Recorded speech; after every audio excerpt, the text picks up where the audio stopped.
बिना श्रद्धा और विश्वास के गंगा स्नान करना व्यर्थ है। एक ऐसी कहानी जो इस बात को आपको समझाएगी।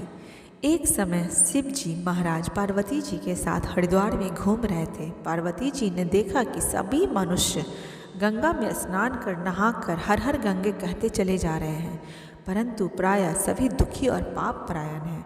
तब पार्वती जी ने बड़े आश्चर्य से शिव जी से पूछा, हे देव, गंगा में इतनी बार स्नान करने के बाद भी इनके पाप और दुखों का नाश नहीं हुआ। क्या गंगा सामर्थ्य नहीं है इनकी पाप और दुख कम करने में? तब शिव जी ने कहा, प्रिय, गंगा में तो अभी भी वही सामर्थ्य है, परंतु इन लोगों ने पाप नाशनी गंगा में स्नान नहीं किया है, सिर्फ डुबकी लगाया है। तब इन्हें लाभ कैसे हो? पार्वती जी ने आश्चर्य से कहा, स्नान कैसे नहीं किया प्रभु? स्नान तो किया है और इनका शरीर भी भीगा हुआ है, अभी तक शरीर भी नहीं सूखा है। शिव जी ने कहा, यह केवल जल में डुबकी लगाकर आ रहे हैं। तुम्हें इसका रहस्य मैं कल बताऊंगा और समझाऊंगा, तुम सब्र रखो। जब दूसरा दिन हुआ तो उस दिन जोर शोर से बारिश होने लगी। गलियों में पूरा कीचड़ भर गया, जहाँ तहाँ गड्ढे पड़ गए, गड्ढे में पानी जमा हो गई, चारों ओर लपटीला कीचड़ भरा पड़ा था। शिव जी की लीला तो देखो कि शिव जी ने एक वृद्ध का रूप धारण कर लिया और दीन विवश की तरह गड्ढे में जाकर ऐसे पड़े जैसे कोई मनुष्य चलता चलता गड्ढे में गिर गया हो और निकलने की चेष्टा कर रहा हो, फिर भी नहीं निकल पा रहा हो।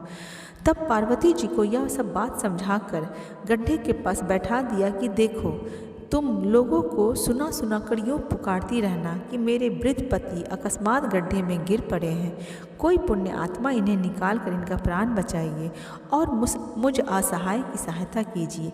शिव जी ने यह सब समझाया पार्वती जी को और बोला, तुम गड्ढे के पास बैठी रहो और गड्ढे में से मुझे निकालने को जब कोई तैयार अगर हो, इतना ज़रूर कहना कि भाई, मेरे पति सर्वथा निष्पाप हैं, इन्हें तुम तभी छूना जब तुम स्वयं निष्पाप हो।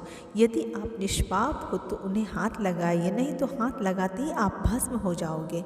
पार्वती जी तथास्तु कहकर गड्ढे के किनारे बैठ गई और जाने आने वालों को सुना सुना कर शिव जी की सिखाई हुई बातें कह रही थी। गंगा में नहाकर लोगों के दल आ रहे थे। सुंदर युवती को यूँ बैठ देखकर कईयों के मन में पाप आया। कई लोग लज्जा से डरे तो कईयों कुछ धर्म से भय हुआ, कई कानून से डरे। कुछ लोगों ने तो पार्वती जी को यह भी सुना दिया कि मरने दे बुढ़े को, क्यों इतना रो रही है। आगे और भी कुछ दयालु चरित्र पुरुष थे जो सच्चे मन वाले थे। उन्होंने करुणावश हो युवती के पति को निकालना चाहा, परंतु पार्वती जी के वचन को सुनकर वो रुक गए। पार्वती जी उन सब से यही बात बोली कि अगर आप निष्पाप हो तभी आप मेरे पति को छूना, नहीं तो आप भस्म हो जाओगे।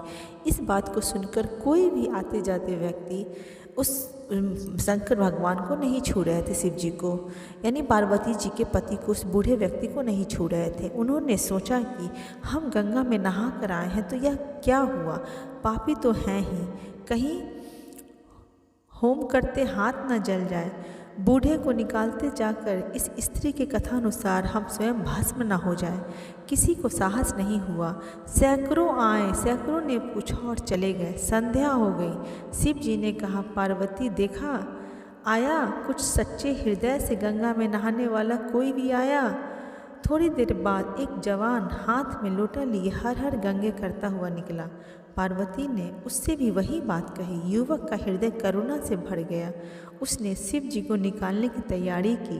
पार्वती ने रोक कर कहा कि भाई, यदि तुम सर्वथा निष्पाप नहीं हो तभी मेरे पति को छूना, नहीं तो तुम भस्म हो जाओगे। उसने उसी समय बिना किसी संकोच के दृढ़ निश्चय के साथ पार्वती जी से कहा कि माता, मेरे निष्पाप होने में तुम्हें संदेह क्यों होता है? देखती नहीं, मैं अभी गंगा से नहा कर आया हूँ। भला गंगा में गोता लगाने के बाद भी कभी पाप रहता है? तेरे पति को निकालता हूँ मैं। युवक ने लपक कर बूढ़े को ऊपर हाथ उठा लिया और शिव पार्वती ने उसे अधिकारी समझकर अपना असली स्वरूप प्रकट कर उसे दर्शन देकर कृतार्थ कर दिया। इस तरह शिव जी ने पार्वती जी से कहा, इतने लोगों में से एक ने ही गंगा स्नान किया है।